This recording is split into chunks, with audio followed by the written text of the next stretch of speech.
আসসালামু আলাইকুম। একদম অর্গানিক এবং হোমমেড একটা শ্যাম্পুর রেমেডি আজকে আপনাদের সাথে আমি শেয়ার করতে যাচ্ছি।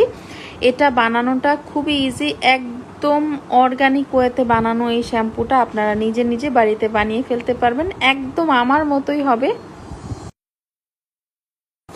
অনেকেই জানেন না যে বাজারে যে শ্যাম্পুগুলো বানানো হয় বা যে বিভিন্ন ব্র্যান্ডের যে শ্যাম্পুগুলো আছে সেগুলোতে কি থাকে, কিন্তু এই শ্যাম্পুটা আপনি যখন বানাবেন তখন আপনি জানবেন যে এর মধ্যে কি কি রয়েছে। তো এখন অনেকের প্রশ্ন থাকে যে এর মধ্যে কি কি রয়েছে আপু, আমি সামনে আপনাদেরকে সব কিছু বলে দেব, সব ডিটেলস বলে দেব, পরিমাণ সহ সব কিছুই আপনাদেরকে বলে দেব। এটা আপনাদের চুল পড়া কমাবে, চুলের গোড়া মজবুত করবে, চুলের ময়লাটা খুব সুন্দর করে পরিষ্কার করবে, বেবি হেয়ার গজাবে, কোনো প্রকার কোনো ক্ষতি আপনাদের চুলের হবে না।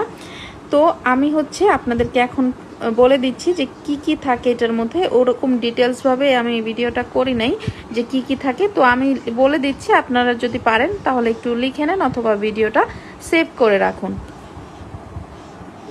আমরা এখানে দিয়েছি রিঠা, আমলকি, শিকাকাই, হরতকি, বহেরা, রোজমেরি, জবা, কারি পাতা, তারপর দিয়েছি মেথি, কালো জিরা, তিসি, খসখস, নিম পাতা, মোরিঙ্গা পাতা। তো সব কিছু দিয়ে আমরা এই শ্যাম্পুটা রেডি করেছি। শুকনো আমলকি রয়েছে, তারপর এখানে রয়েছে জটামানসি, অনেক কিছুই রয়েছে। তো সব কিছু দেয়া হলে আমরা এই শ্যাম্পুর যে জিনিসগুলো আছে এগুলোকে আমরা প্রথমে খুব ভালো মতো ওয়াশ করে নেব।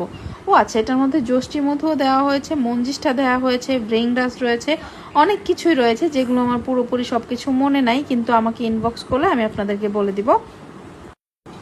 তো সব কিছু দেয়া হলে আমরা এটাকে খুব ভালো মতো ওয়াশ করে নিব। এই যে দেখেন, খুব ভালো মতো ধুতে হবে যাতে করে কোনো প্রকার ময়লা বালি এখানে না থাকে। তো যখন ভালো মতো ধোয়া হবে তারপর আমরা এটাকে ভিজিয়ে রাখবো। এটাকে ভিজিয়ে রাখতে হবে সারা রাত অথবা 8 থেকে 10 ঘন্টার মতো আপনার এটাকে ভিজিয়ে রাখতে হবে। এই যে দেখেন, একদম ক্লিন করে নিয়েছি।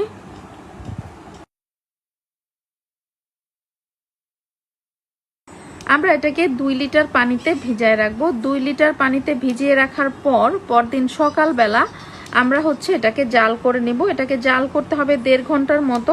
1.5 ঘন্টার মতো একদম লো হিটে জাল করার পর আমাদের একটা সুন্দর কালার আসবে। যখন এই কালারটা আমরা পাবো তখন আমরা এটাকে নামিয়ে নিব। সব কিছুর পুষ্টি গুণাগুণ এটার মধ্যে চলে আসবে। তো তারপর আমরা যে শক্ত উপকরণগুলো আছে এগুলো আমরা সব ফেলে দিব, বা রিঠা, শিকাকাই, এগুলোর মাঝখানের যে বীজগুলো রয়েছে বা বিচিগুলো রয়েছে সেগুলো ফেলে দিয়ে খোসাগুলো আমরা রেখে দিয়ে ভালো মতো কচলে নেব। এখন যারা পারেন এটাকে ব্লেন্ড করে নিতে পারেন, অথবা না ব্লেন্ড করলেও কোনো সমস্যা নেই, একটু ভালো মতো কচলে নিলেই হয়ে যাবে। তো এই যে দেখেন, আমি সুন্দর করে এর ভেতরের যে শক্ত বিচিগুলো আছে এগুলো ফেলে দিচ্ছি। ফেলে দিয়ে এটাকে আমি খুব ভালো মতো কচলে নিব। এই যে এরকম ফমি ফমি হয়ে যাবে তখন এটাকে আমরা ছেঁকে নেব। তো ছাকার আগে আমি আরও একটু ভালো মতো কচলে নিচ্ছি। আমি যেহেতু ব্লেন্ড করব না এই জন্য একটু বেশি সময় ধরেই আমি এটা করে নিচ্ছি।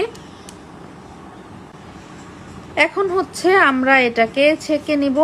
তো ছাকার সময় আপনারা একটু একটা পাতলা কাপড় দিয়ে ছেঁকে নেবেন। আমি প্রথমে একটা জালি, বা এটাকে আপনাদের ভাষায় কি বলে আমি জানি না, আমি জালিই বলি। তো এটা দিয়ে আমি এই ছাঁকনিটা দিয়ে আমি ছেঁকে নিচ্ছি। ছেঁকে নেওয়ার পর আমি ওটাকে সাইডে রেখে এখন আমি একটা মিক্সচার রেডি করব। এটার জন্য লাগবে আমাদের শ্যাম্পু বেজ। আমি 100 ml শ্যাম্পু বেজ এখানে নিয়ে নিচ্ছি।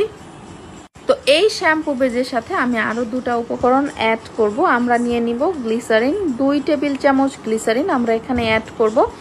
তো গ্লিসারিনটা দেওয়ার পর 2 টেবিল চামচ নিতে হবে, বা চাইলে আরও বেশি নিতে পারেন, তাহলে চুলগুলো অনেক সফট হবে। তো এখন গ্লিসারিনটা নেওয়ার পর আমি এখানে একটা পাউডার মিক্স করে নিব। এটা আমাদের শ্যাম্পুটাকে ঠিক করবে আর শ্যাম্পুটাকে খুব সুন্দর শাইনি শাইনি ভাব দিবে। তো এখন আমি এটাকে মিক্স করে নেব, খুব ধৈর্য সহকারে মিক্স করতে হবে।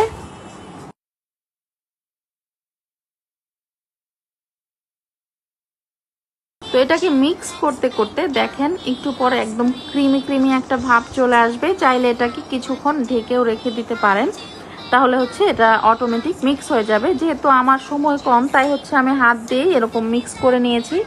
এখন হচ্ছে এই মিক্সচারটাকে আমরা আমাদের যে শ্যাম্পুর লিকুইডটা আছে ওটার সাথে মিক্স করে এটা যখনই দিবেন তখন হচ্ছে খুব ভালো মতো মিক্স করে নেবেন, না হলে একটু দানা পাকিয়ে থাকবে বা একটু দলা দলা পাকিয়ে থাকবে। তো এটাকে খুব ভালো মতো মিক্স করে নিতে হবে। তো এটা দেওয়ার পর আপনারা চাইলে আরেকবার ব্লেন্ড করে নিতে পারেন। এই শ্যাম্পুটা রেডি হতে 5 থেকে 6 ঘন্টা সময় লাগবে। আপনারা এগুলো একসাথে মিক্স করে এটাকে একদম ঢেকে একটা জায়গায় রেখে দিবেন, তারপর দেখবেন নিজে নিজে এই ফোমগুলো কমে গিয়েছে। তো 5 থেকে 6 ঘন্টা একটা ঠান্ডা জায়গায় রেখে দিতে হবে। আর এটার প্রিমিক্স এবং এটা এখানে যা কিছু আপনাদের দেখালাম সব কিছুই আপনারা আমাদের কাছে পেয়ে যাবেন, এবং ওই প্রিমিক্সটা দিয়ে আপনারা এই যে এরকম একদম প্রফেশনাল লেভেলের একটা শ্যাম্পু বানিয়ে ফেলতে পারবেন খুব ইজি।